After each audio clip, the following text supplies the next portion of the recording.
A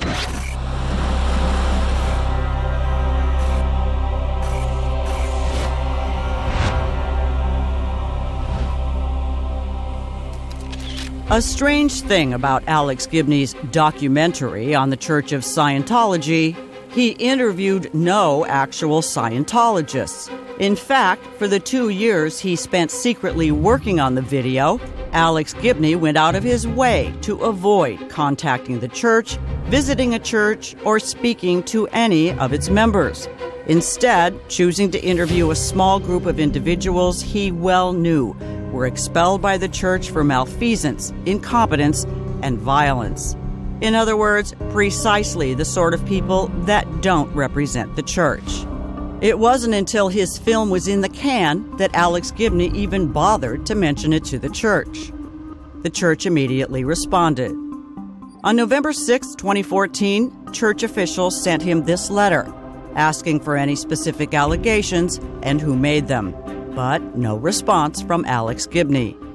On November 11th, the church sent him another letter, but again, no answer from Alex Gibney.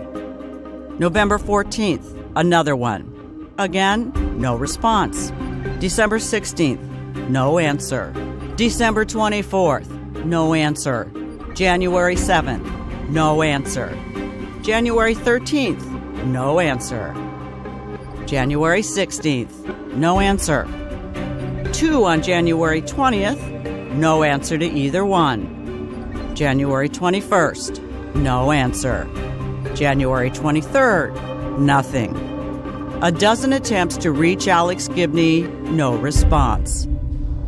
Except for one curt email from Alex Gibney declaring, "I don't provide the names of my sources in advance of the film's premiere." But Gibney wasn't the only one stonewalling the church. There was also Sheila Nevins, HBO's president of documentaries. She, too, was sent letter after letter reminding her of HBO's editorial obligations. This one on December 16th, then another on December 24th, another on January 20th, and another on February 18th. One on February 19th, one on February 20th, another on February 24th, February 25th, March 3rd, and 2 more on March 12th. The response from Nevins? So the church was left to guess who Gibney's sources were for his so-called documentary.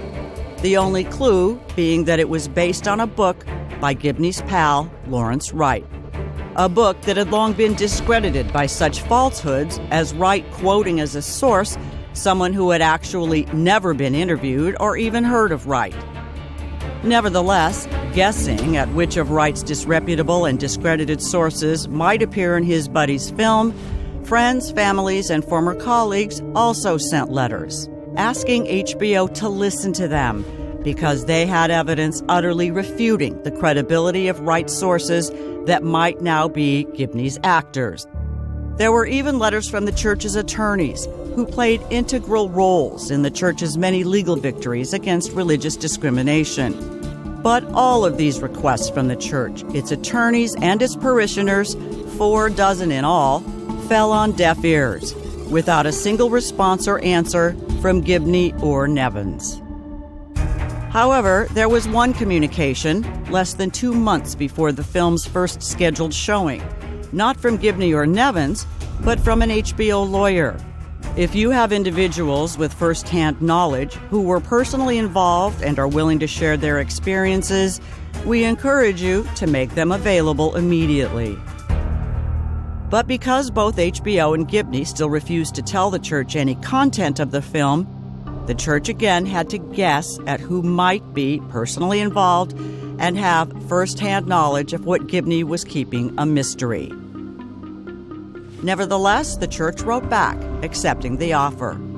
And so 25 people, personally involved with the disreputable individuals the church was guessing were Gibney's sources, traveled from across the country to see Gibney and HBO. The church wrote and emailed Gibney and HBO weeks in advance that they would be coming. Yet when they arrived, Gibney and HBO refused to meet. even though they well knew these individuals had come great distances to see them. These 25 people waited for the meeting in offices just a block from HBO headquarters. Gibney and HBO knew they were there and knew precisely where they were located, but refused contact. Gibney refused to answer the phone. Gibney refused to answer emails. Gibney and HBO refused to meet, let alone hear anything the church had to say. But as it turns out, the church had correctly guessed who Gibney's sources were, though Gibney refused to confirm it.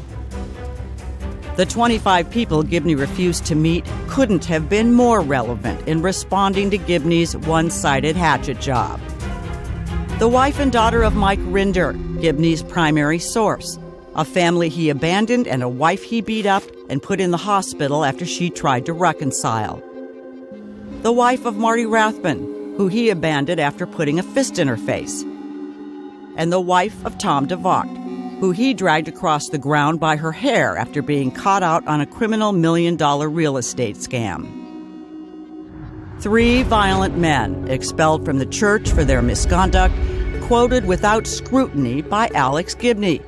Yet Gibney deemed the 3 victims of their abuse irrelevant, as were the husbands, wives, brothers, sisters, and children of no less than 7 out of the total of 8 sources Gibney used for his video. Gibney also refused to meet senior church executives, including the trustee and executor of the church founder's estate, a half-dozen senior church executives, all of whom presided over the justice proceedings expelling these miscreants, as well as another dozen co-workers, all deemed irrelevant to a Gibney propaganda production. In total, the church sent Gibney and HBO volumes of documentary evidence, sworn statements, court documents, and court rulings, proving his propaganda utterly untrue. Alex Gibney used none of it. He refused to even hear from anybody except bitter, long-expelled apostates. And instead, in an affront to legitimate journalists everywhere, Alex Gibney ran with blatant bigotry told by self-admitted liars. Of course, considering Gibney's pedigree, this is no surprise. His father, Frank Gibney, was on the face of it a journalist. But according to a congressional report in the New York Times, Frank Gibney was part of a covert CIA operation to release propaganda through book publishing and the media. Obviously, the apple doesn't fall far from the tree, because just like other propagandists, Alex Gibney told the story he wanted to tell. Truth be damned. I think we got the story that we wanted. The story he wanted. It's not truth, it's Alex Gibney on HBO.